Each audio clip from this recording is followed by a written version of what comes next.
Chairman بلدیہ وسطی ریحان ہاشمی نے کہا ہے کہ MQM نے ہمیشہ مذہبی ہم آہنگی بھائی چارگی کے فروغ کے لیے اقدامات کیے ہیں اور یہی وجہ ہے کہ محرم الحرام ہو یا عید میلاد النبی یا اور کوئی مذہبی مواقع، اس کے ساتھ ساتھ مسیحی برادری کو بھی سہولتوں کی فراہمی کو ہم یقینی بناتے چلے آ رہے ہیں۔ چیئرمین بلدیہ وسطی ریحان ہاشمی نے ان خیالات کا اظہار Saint Joseph Catholic Church North Karachi union council 14 میں کرسمس سے پہلے سڑکوں کی استر کاری اور CC فلورنگ کے کاموں کا معائنہ کرتے ہوئے کہی۔ اس موقع پر وائس چیئرمین شاکر علی، ڈائریکٹر باغات ندیم حنیف، منتخب بلدیاتی نمائندے بھی موجود تھے۔ اس موقع پر چیئرمین بلدیہ وسطی ریحان ہاشمی نے کہا کہ بلدیہ وسطی کی حدود میں 70 سے زائد چرچوں کو بلدیاتی سہولتوں کی فراہمی کو یقینی بنایا جا رہا ہے، جس میں اسٹریٹ لائٹ ہو، CC فلورنگ ہو یا سیور سسٹم کی درستگی ہو۔ اس کے لیے بھی کاموں کو تیزی سے انجام دیا جا رہا ہے تاکہ مسیحی برادری بھی کرسمس کی خوشیاں صاف ستھرے ماحول میں بنا سکیں۔ اور بلدیہ وسطی تمام مذاہب کا احترام کرتی ہے اور یہی وجہ ہے کہ ہم نے گزشتہ 3 سالوں میں ضلع وسطی کے لوگوں کے ساتھ ساتھ مساجد، امام بارگاہوں، چرچوں کو بھی سہولیات کی فراہمی کو یقینی بنایا۔ باضابطہ چیئرمین بلدیہ وسطی ریحان ہاشمی نے north Karachi union council 20 Afridi colony میں نالہ صفائی کے کاموں کا بھی معائنہ کیا، جہاں برساتی نالوں کو متوقع بارش سے پہلے صاف کرنے کا عمل تیزی سے جاری ہے، جبکہ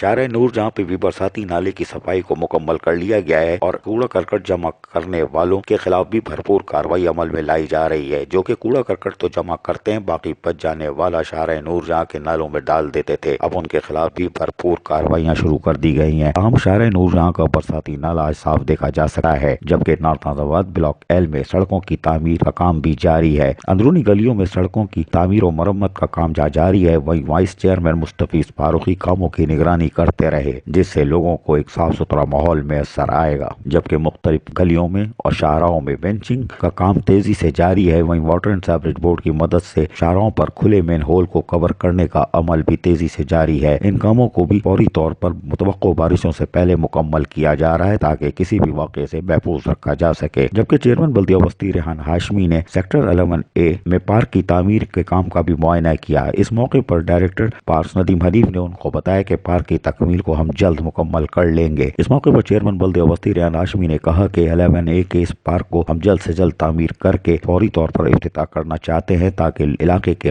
لوگوں خصوصاً خواتین، بچوں کو ایک صاف ستھرا ماحول میسر آ سکے اور علاقے میں ہی لوڈ شیڈنگ کے اوقات میں وہ کھلے ماحول میں پارک میں آ کر تازہ ہوا لے سکیں۔ چیئرمین بلدیہ وسطی ریحان ہاشمی کا کہنا تھا کہ بلدیاتی سہولتوں کی فراہمی میں بلدیہ وسطی گزشتہ 3 سالوں سے اپنے موجودہ فنڈز میں ہی رہتے ہوئے کاموں کو انجام دے رہی ہے۔ اگر سندھ حکومت ہمارے بقایا جات جو تقریباً 2 ارب سے زائد ہو چکے ہیں وہ ہمیں فراہم کر دے تو ہم ضلع وسطی کو مزید ترقیاتی پروجیکٹ دے سکتے ہیں، جبکہ لوگوں کو بلدیاتی سہولتوں کی فراہمی میں بھی ہمیں آسانی ہوگی۔ عزیز عارف KBS بلدیاتی نیوز کراچی۔